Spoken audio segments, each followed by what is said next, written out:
mau tanya, mana yang lebih penting, hikmat atau kekuatan? Wah, keduanya sama pentingnya. Tapi kalau disuruh pilih mana ya? Kalau aku kekuatan. Kita beda pendapat nih. Bagi aku, hikmat dan arahan harus ada terlebih dahulu, supaya kekuatan dan kuasa bisa berguna menghasilkan hidup yang berkelimpahan. Oh, benar juga ya. Berarti aku yang salah nih. Yuk kita minta hikmat Tuhan melanjutkan membentukan wawasan hidup sebagai orang Kristen. Tentang cara yang digunakan Yesus untuk menenangkan ketakutan murid-muridnya. Oh iya, apakah ada bedanya? Mari kita belajar dari hikmat yang diajarkan dalam wahyu khusus ini.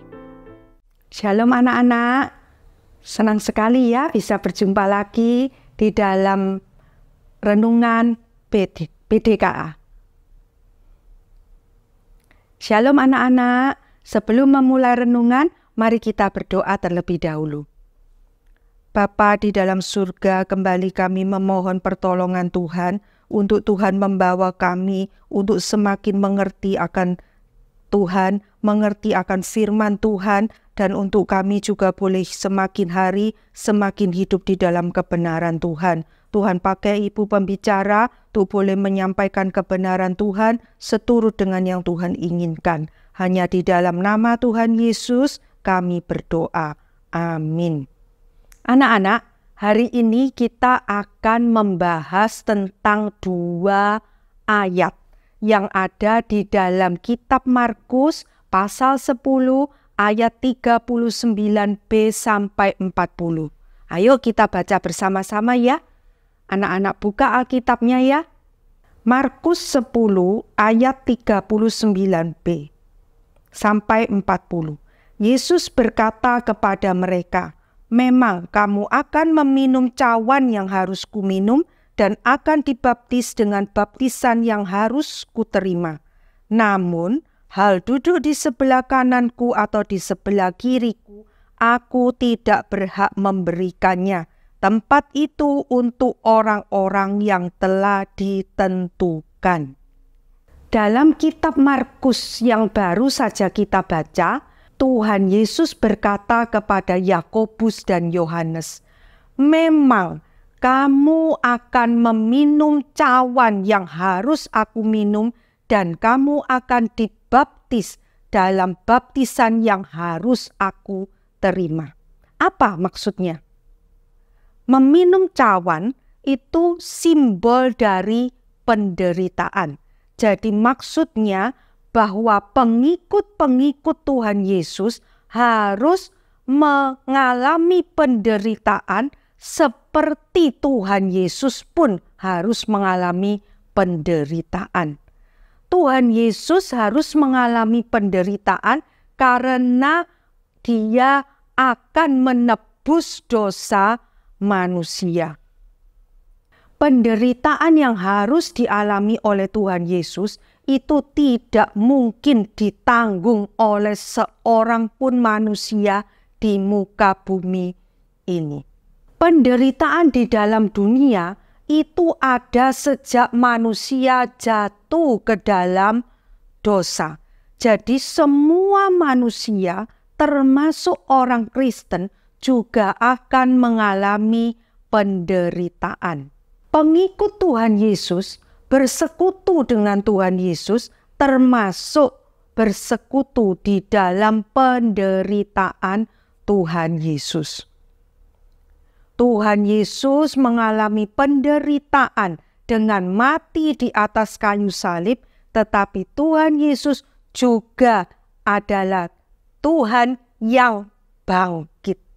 Kebangkitan Tuhan Yesus inilah yang akan memberikan pengharapan akan kemenangan dan kemuliaan yang akan diterima oleh pengikut-pengikut Tuhan Yesus. Jadi di sini kita melihat ya anak-anak, Alkitab mengajarkan bahwa pengikut-pengikut Tuhan Yesus bisa mendapatkan kemenangan dan kemuliaan setelah mengalami penderitaan. Pengikut Tuhan Yesus yang mengalami penderitaan itu disebut dengan memikul salib. Artinya mengikut Yesus lewat jalan penderitaan. Penderitaan yang ditanggung oleh pengikut-pengikut Yesus di dalam persekutuan dengan Tuhan Yesus itu tidaklah sia-sia. Alkitab sudah mencatat di dalam 2 Korintus 1 ayat 5-6 bahwa semakin berlimpah penderitaan yang kita alami, maka semakin besar pula penghiburan yang akan kita dapatkan. Dan penghiburan itulah yang akan memberikan kekuatan untuk kita mengalami penderitaan itu. Tuhan Yesus juga berkata bahwa pengikutnya atau muridnya juga harus dibaptis dengan baptisan yang harus dia terima. Artinya bahwa Tuhan Yesus juga harus direndam di dalam penderitaan. Demikian juga dengan para pengikut Tuhan Yesus juga harus direndam di dalam penderitaan. Ayat 40 mengatakan bahwa Tuhan Yesus tidak berhak memberikan posisi di sebelah kanan atau sebelah kirinya, karena posisi tersebut sudah diperuntukkan untuk orang-orang yang sudah ditentukan. Jadi, anak-anak, posisi ini, kanan atau kiri Tuhan Yesus, itu menyangkut pahala atau kehormatan yang akan diterima oleh setiap pengikut Tuhan Yesus yang setia di dalam imannya dan setia di dalam pelayanannya walaupun mengalami penderitaan. Kita sebagai hamba-hamba Allah hanya bisa menunggu keputusan dari Allah Bapa. Dan kita harus tunduk kepada keputusan tersebut. Allah Bapa adalah Allah yang adil. Dia tidak akan melupakan setiap pekerjaan iman ataupun perbuatan kasih yang dilakukan oleh para pengikut Tuhan Yesus. Dia pasti akan memberikan pahala atau kehormatan tersebut.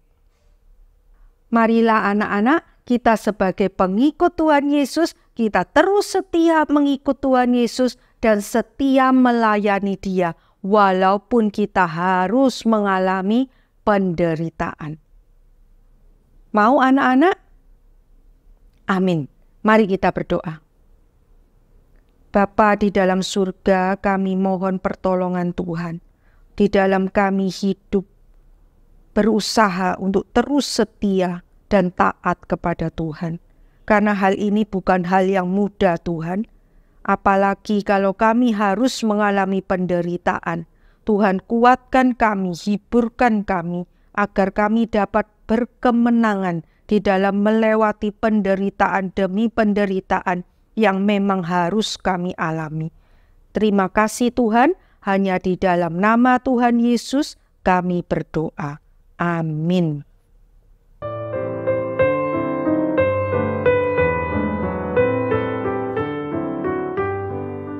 Kita bersyukur Tuhan terus memberkati umat-Nya.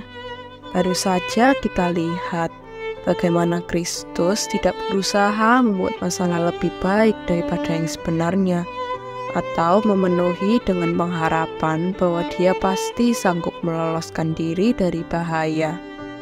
Sebaliknya, Yesus terus memberitakan apa yang harus terjadi padanya. Dan jangan lupa, bijaksana ini juga berlaku buat kita ketika mengalami penderitaan karena namanya. Tetapi ingatlah, ada janji dan penghiburan yang sudah Tuhan berikan lewat firman-Nya. Karena itu, kita akan jauh-jauh lebih berbahagia kalau terus mengikut Kristus.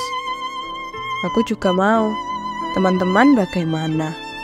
Bergaullah terus dengan Allah melalui firman-Nya yang sampai pada Markus 10 ayat 41 sampai 45.